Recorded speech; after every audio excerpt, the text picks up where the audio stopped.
Hey, welcome everybody to Talking Donkey International and our new television series, Country Wisdom. Let's set the tone for this new series of ours. It's found in Proverbs 4. Let your eyes look directly forward and your gaze be straight before you. Ponder the path of your feet, and then all your ways will be sure. Join us now for Country Wisdom.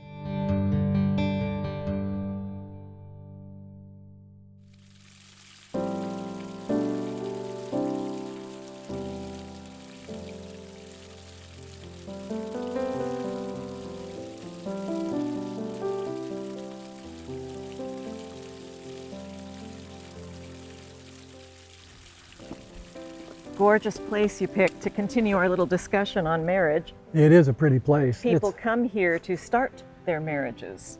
They have lovely outdoor weddings here. It is so beautiful. I want to redo my wedding. Can I bring Steve and convince him to do a vow renewal maybe? I imagine you could. Or just have a party. I just want to come have a party at least. But you know, we start with the marriage.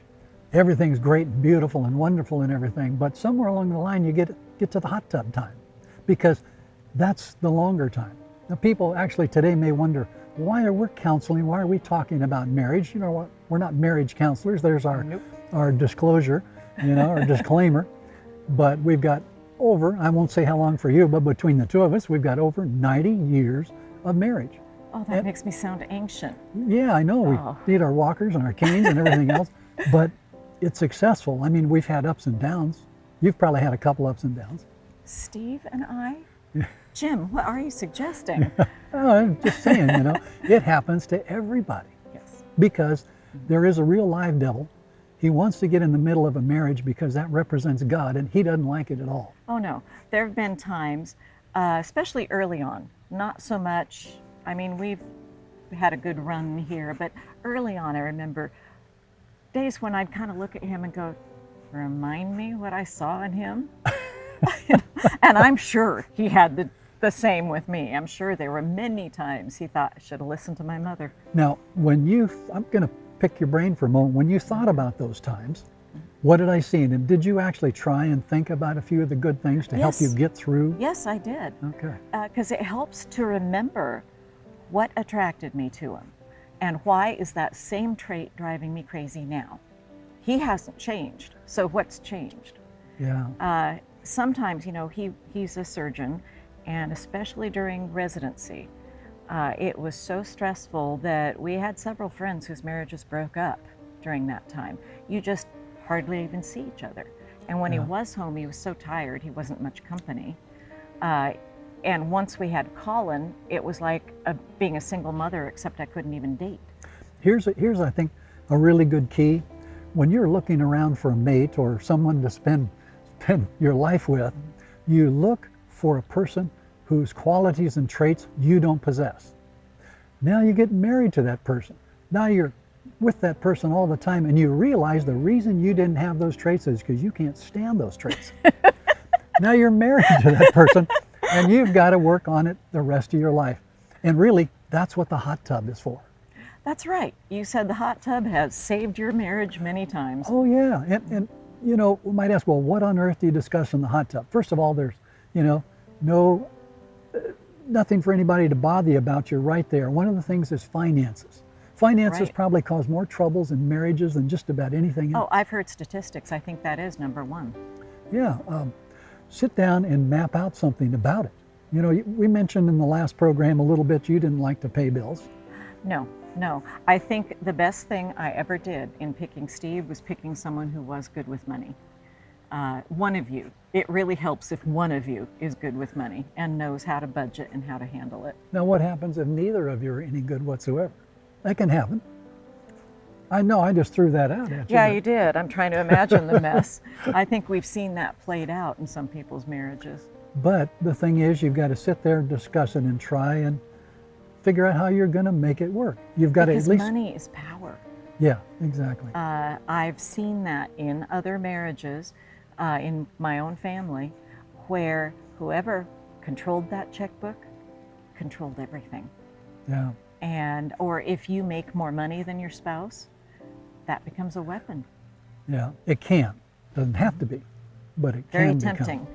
Very Yeah. tempting for it to become, well, who's paying for this vacation? I get to decide where we go. Yeah. Who's paying for that new couch? You're going to get the color I want.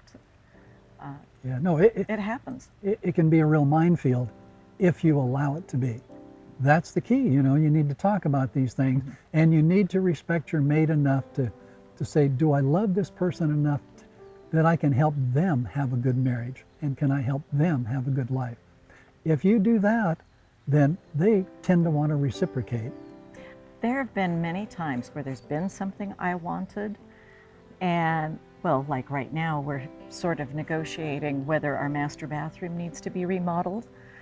But number one, it is Steve's money. I don't make that much. And number two, let's say that I did nag. No, wait, that I'm going to stop you. I'm just thinking, I'm going to stop you right in dead sentence. It is Steve's money. Now, that sounds like a weird thing to say when you're in a marriage. So If you looked at our tax returns, you would see I'm here, Steve's here. But really, isn't it the money he earns Yes. for the marriage? Yes, right? and he does not hold that over me. That's the way I view it, is, well, when it comes right down to it, I wouldn't be spending money that I've put away. I would be spending, this would be his Visa card, not mine. But if I really, really nagged, really kept at him until he finally said, okay, fine, what would I have really won? I'd have a new bathroom, but what would that have done for our relationship? Absolutely zero. Yeah, so Absolutely zero, yeah. that isn't worth it to me, because Steve is worth more to me than a fabulous new bathroom. Yeah, yeah. So bottom line, finances, there's always going to be problems and trials and troubles with finances. I mean, yeah, there just is. My wife and I, for years, have planned retirement. And the government made one fell swoop here some years back, took about 2/3 of our retirement gone. Well, what do you do with that? You can either get angry, you can get upset at one another, because maybe if you'd worked more, or if you'd done this Or if you better, hadn't put it in those accounts. yeah, if things you like hadn't done that, yeah. I mean, we can always point the finger at everybody else except me. And in a marriage, it's an absolute partnership, period. Right. You have to view yourself, okay, we're a corporation, we're a firm, and how do we get the firm through this? Yeah, yeah. Instead of just blaming, you were the vice president in charge of this is all your fault. That doesn't, the company will fall apart. Doesn't do a thing, yeah. Yeah. But bottom line, discuss it, right? Right.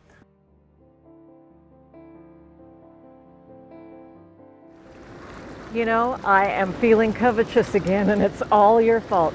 I have never been able to get Steve to agree to having one of these. He's got to be like the one person in the world who, when you say hot tub, he kind of goes, eh. But I think it would be so relaxing, so fun. I can picture myself. If I would sleep better if I had one of these, You would. that I could spend 20 minutes in every night and then go to bed, I wouldn't even know what insomnia was. It's true, you do. You sleep better, you feel better, the achy bones, everything. But there's far more than that for a husband and a wife. You see, you get in here, how many walls does it have? 4. 4 walls. Can't go anywhere. You're looking at each other, you've got just the two of you, you have no other distractions. I mean, there might be lightning and thunder and things. Oh, are you kidding? Your view, there's a lot of distraction here. But there's nothing else. You're just here, you begin talking about the things of the day. It's an automatic release to just share with one another. There's no TV in the background. Nothing. Not. You can't get the iPod in here, you can't get the phone in here, although there are times when I've had the phone sitting out here on the edge, but it is a tremendous thing to help a marriage, really. I tell that to a lot of people. Well, maybe I'll add that to my arsenal next time. I'll sleep better. Just imagine after you've played tennis or golf and you come home and you can unwind and you let your muscles relax. Here's the thing to tell Steve. And Steve loves fishing, right? He comes home fit. Honey, you're all the muscles, shoulder muscles are feeling so bad. Why don't you just get in the hot tub? Oh, that's right. We don't have one yet. Perfect. I'll have to remember that. Yeah. That's a good idea. I've often thought that when I'm in a car, that was always a good place to talk to my kids. because, again, they're trapped. Um, but somehow you're away from the house. They can't go storming into their bedroom and slam the door. It's different. And who wouldn't relax and open up more in something like this? It's true. So God invented hot tubs. I think so. Introducing Talking Donkey International. God once used a donkey to spread His word, but He'd rather use all of us. It's time to prepare quality programming created to attract and reach viewers of the world, not just those of our denomination. Together, we can carry the final Advent message to the individuals of planet Earth and hasten the return of our Lord. Please pray for and support the successful mission of Talking Donkey International. Proverbs 17:1 says it's better to eat a dry crust of bread with peace of mind than have a banquet in a house full of trouble. Are there troubles in your home? Is the honeymoon long gone?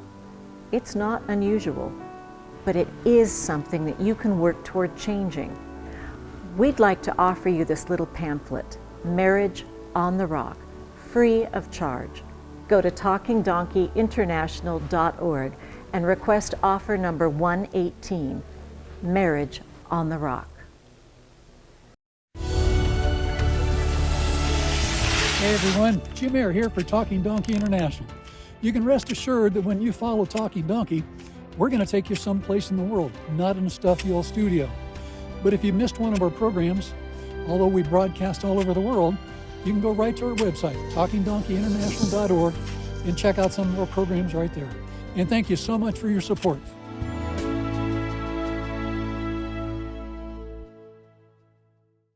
You know, one of the problems and things we didn't talk about is State of the Union. You need to get together every year and decide what's going to be happening and what has happened and project for the future. And see if you need to adjust any plans. It's really important, yeah. Hey, Sounds here's good. our seat. You promised I could sit. Yeah. You know, another thought I had that affects the State of the Union and your finances, so it's kind of the whole package, is children.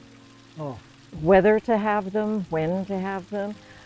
We need a whole program for just the children topic. Well, Steve and I did talk about it before we were married and, you know, after we got married. And I was very firm. It was a no. Capital N, capital O. I knew that children ruin your life. And I knew that because that's what my mom always told me, told us. It wasn't just me. My sister and brother were. She was serious.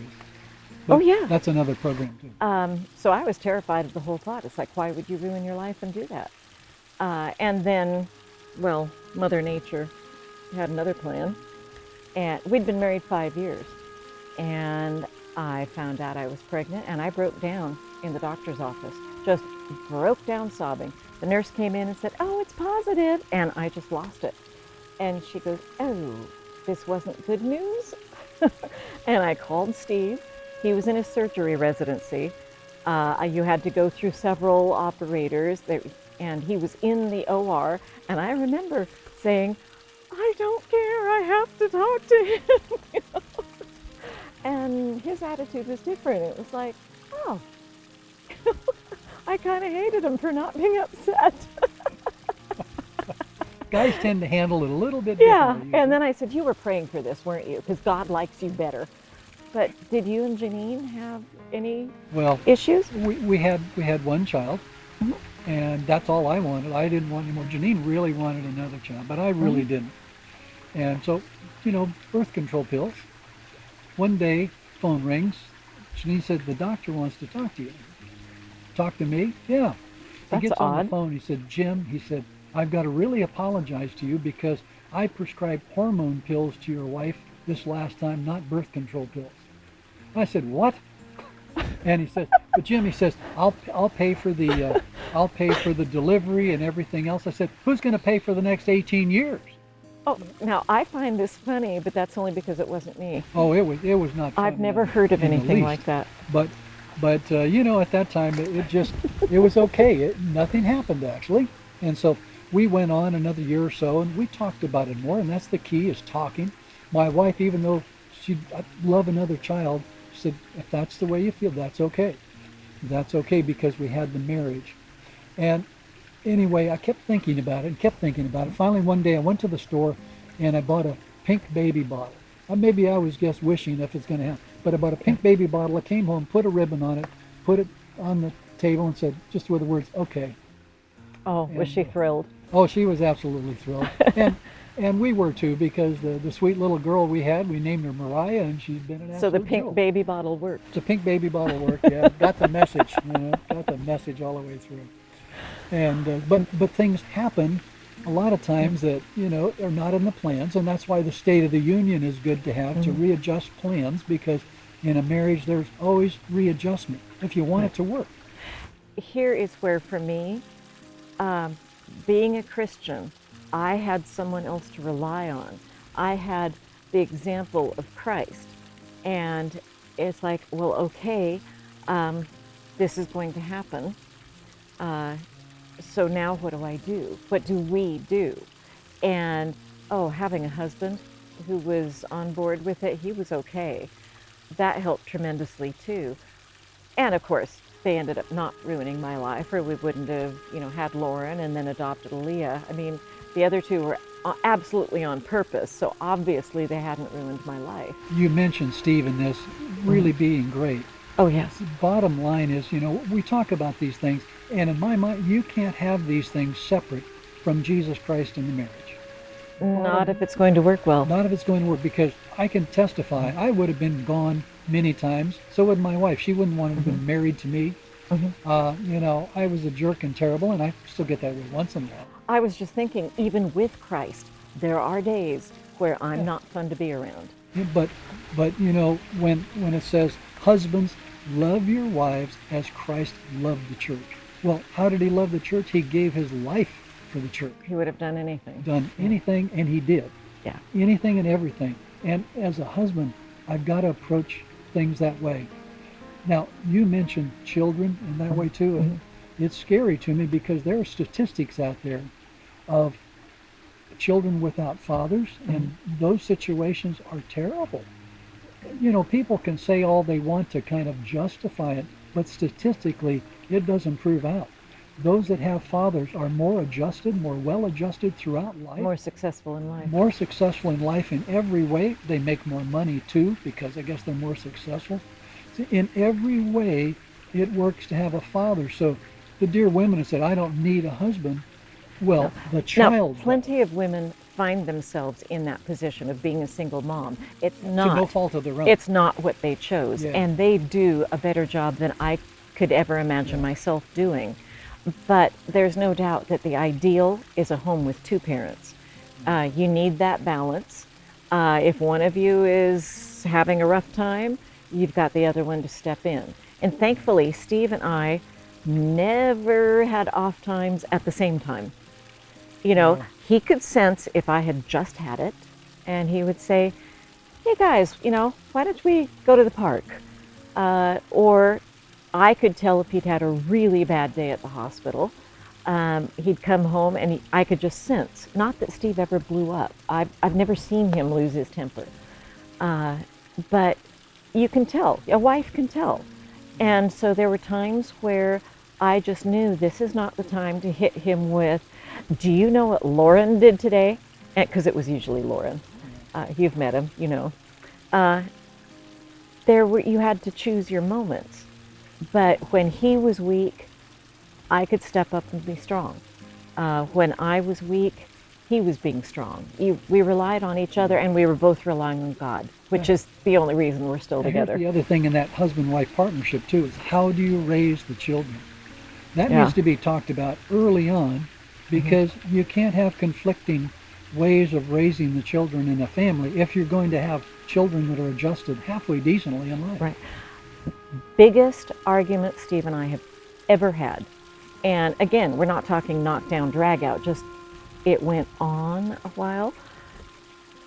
He was raised with parents, he's a complete vegetarian, which is fine, and that is the way that we live at home primarily, because why would I cook a meal that he can't eat? I kind of like the guy. I'm not going to make something that he can't have. Yeah. I grew up in a family, actually my mother was a vegetarian, dad wasn't. And it was just one of the things that was wrong with their marriage because they never worked that out. Uh, so I learned to cook for dad. Once my mom, I think I was probably 10, and she said, "Oh, you like being in the kitchen? Fine, you can cook for your dad." Uh, but together, we mostly agree on most things. But it came down to, are the boys, because at that time it was just the two boys, are they going to be 100% vegetarians or not? And whether you agree with me, because I know you've got some opinions, I've Me? kept saying, okay, Steve, basically I'm raising these boys because you live at the hospital. You know, you're great when you're home, but I said, it is not fair for you to make a rule that you're not around to enforce. I said, if we have been running around, if we're on a trip and I decide, you know what, guys, we are driving through McDonald's because there's nothing at home, what am I going to do? Say, Mommy's having her favorite fish sandwich, tough for you. Tough luck. You know, not that kids can't live on French fries. Some of them try. You bring up a really good point in another area too, is what about religion? Many all of a sudden come together and maybe they've got different religious views and they say, oh, it doesn't matter, you know, we'll just adjust when it comes to the marriage. Does that really happen? Steve and I are the same religion, but that doesn't mean that we see eye to eye on everything. He tends to be a bit more conservative. Again, out of deference and respect to him, there are some issues that I decide, you know, that's just not as important to me as Steve is. But bottom line is, But my pride sometimes gets in the way. but if you don't deal with it ahead of time, it is going to be Yeah. a problem. Yeah. In a marriage, you can And never those were say- things actually we were smart enough we had talked about ahead of time. You can never say, is that what farm animal is that? I can't Sounds tell like a if that's a farm pig or a bullfrog. Big old bullfrog maybe, yeah. It Yeah. sounded so big. If you don't discuss it ahead of time and deal with it, it is going to be a problem. Because all the little things at first, you kind of blow those away. Oh, that's, you know, we're Oh, yeah. we're When you're the in throes love. of happiness. But as years go by, for my wife and I, it was probably about 10 years. In about 10 years, we kind of knew everything about each other, didn't like a lot of it, a lot of things that are going on, and we had to really get through that. But like I say, it was only God. We decided that God wanted us married, and through Him we'd stay married. And I got to say, it's been the last 20 years have been the greatest. Others, a lot of work. These, do we still have fights? Oh, sure, but they're kind of momentary, and half the time it's kind of teasing with one another. Yeah. And we can kind of razz the kids, you know. I've often If the thought daughter happened to be around, there, you know. there are so many couples that I think give up way too soon. Because Oh, yeah. you get over that hump, especially when kids are little, you've got more stresses. I had the blessing of I didn't have to work full time when I had small children. That may have killed our marriage, I don't know, may have killed me. But you get to a point now where you're thinking, boy, I'm glad that we stuck it out. Yeah. Because it just gets better and better now. I got to see if I can peek and see where that bullfrog is. Okay, you're just too curious. Proverbs 17:1 says it's better to eat a dry crust of bread with peace of mind than have a banquet in a house full of trouble. Are there troubles in your home? Is the honeymoon long gone? It's not unusual, but it is something that you can work toward changing. We'd like to offer you this little pamphlet, Marriage on the Rock, free of charge. Go to talkingdonkeyinternational.org and request offer number 118, Marriage on the Rock. You know, we came over here to find that bullfrog, and the moment we go to track him down, he closes his mouth. You know, closes his mouth. That's probably a good thing we should do in marriage sometime. Yep. Here's the situation. You know, a lot of times we hear people, and I catch myself, you make me so mad. Well, wait a second. How do you make someone mad? How does that person make you mad? Did they come over and they ratchet up some little toy or something? No. You choose to be mad. You choose to put yourself in that situation of taking offense or whatever it is. I don't know, do you ever find yourself in that situation? Can I take the fifth? I could claim that no, I don't, but there are witnesses. Yeah, okay. But yeah, But you're right, you choose how you react. Yeah. Because Steve literally is one of the nicest people in the world. But there are things, if I let them, that would annoy me, if I dwelled on them, or, you could just choose to go, he's got so many wonderful qualities. Is this really worth it? And sometimes, at least for me, it pays to stop and say, are they really making me mad? What am I really reacting to? Because they're suggesting something that I don't want to be a big girl and do that. You have to find what your motivation is. And a lot of times, it's your fault that you've blown up. I want to read you a verse kind of as we're wrapping up because we're running out of time. Unfortunately, we need to do another program. Yeah. We said that the last one. I We know never we seem did. to really finish marriage. But Colossians, there's a lot to do in marriage. Colossians chapter 4, verse 6. Let your speech be always with grace, seasoned with salt, that you may know how you ought to answer everyone. If we thought about that, if I thought about that before I made some witty retort, there'd be a lot less I had to apologize for. Oh yeah, I can, if I let myself, I can be so cutting. Oh, yes. My wife can say something and I thought, I've got the perfect comeback just to cut you down. And that's not who Jesus Christ wants us to be at all. No.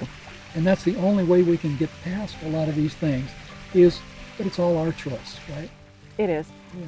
And God has also taught me that when I speak before He's told me what to say, then I go back to, I'm sorry. Yeah, I'm sorry is a good one. I'm sorry saves a lot of marriages. Folks, unfortunately, we've got to go right now. Maybe we'll put together another program on marriage because there is so much. Marriage is a monstrous topic. It really takes up our whole lives. If you'd like a copy of today's manuscript or what we've done today, what we've talked about, you can go online to talkingdonkeyinternational.org and download your own free copy. Janice, we're going to have to do that again. We're going to have to come up with another marriage program. We probably can.